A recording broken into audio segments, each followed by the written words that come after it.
What's up guys, this is Faris and welcome back to my Geek vlog. With Batman turning 80 this year, it's unfortunate that we lost an actor who was so good in a role, but somehow decided to abandon the role completely because of whatever the hell Warner Bros. Execs wanted him to do.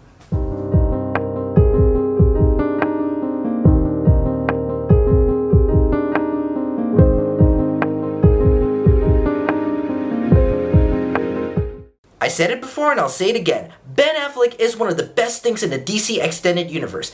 I don't give a damn for what people say about him, but you can't deny the fact that Batfleck is the man and he looks good as both Bruce Wayne and Batman. Now I've talked about Affleck wanting to step down directing the film and wants to only play the role and produce the film alongside with Matt Reeves directing, until he decides to abandon the role completely. Which raised the question, did he really step down directing and abandon the role completely, or is there another force getting in his way? No, not him, he's okay. Let's see what he has to say in one of his recent interviews. You know, I tried to direct a version of it and worked with a really good screenwriter, but just kind of couldn't come up with a version that couldn't crack it. Just kind of couldn't come up with a version that couldn't crack it, couldn't crack it, couldn't crack it, couldn't crack it, couldn't crack it, couldn't crack it, couldn't crack it, couldn't crack it, couldn't crack it, couldn't crack it, couldn't crack it, couldn't crack it, couldn't crack it. Bastards! Let's think about it. When you hear like what he said, it is not what I think at all. And you know what? Something's not right. Now, I initially think that Affleck stepped down directing is because the last movie that he directed, Live by Night, flopped at the box office. Although there is no way if a movie flop means he's gonna step down the project, right? I don't think so. He was in the process of writing and collaborating with Geoff Johns to make the Batman movie he wanted to make. So I'm assuming the reason that he stepped down is because, what else? He couldn't take the pressure of what the studio wants him to do with the film. I mean, come on, this is a talented director who makes good films that are box office hits like The Town and Argo, which freaking won an Oscar for Best Picture. Shouldn't Warner Bros. Just step back and let him do the job?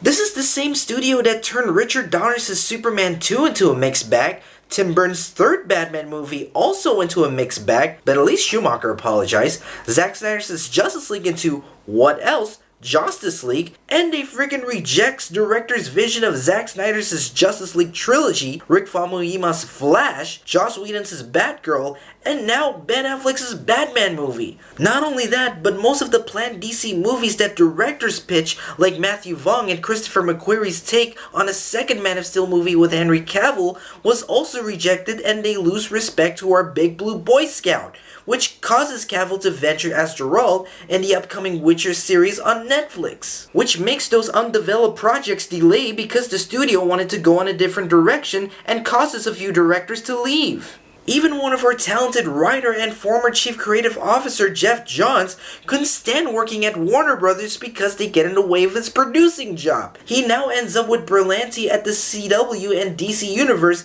as an executive producer and has less work with the DCEU. You know, I don't think anybody could crack a damn thing at DC for Warner Brothers. Sure, Wonder Woman and Aquaman were huge hits, but once the studio's gonna mess up these directors' vision in sequels, I'm so over with Warner Brothers. Why? Because money and business, no plan and creative vision at all. In my opinion, this is what makes Affleck step down directing to leaving the role, and he now only produced the Batman movie. I swear, DC really needs to create their own production house to produce their films with no controls by Warner Brothers.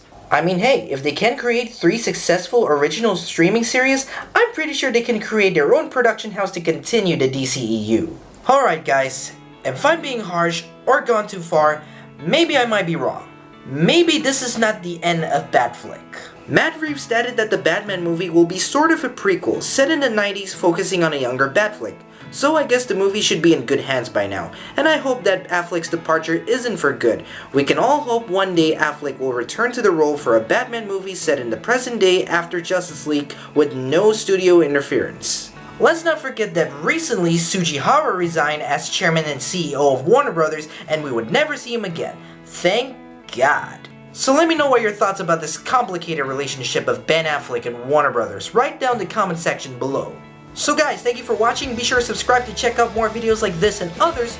Also, don't forget to follow me on social media for more updates. I also have a Patreon which you guys can support. And last but not least, I'd like to thank a friend who endorsed this video at DC Entertainment Amino page. If you guys like DC Comics art, editorial, and fanfiction, be sure to register yourself at Amino and join the DC Entertainment Amino page. I'll see you guys next time.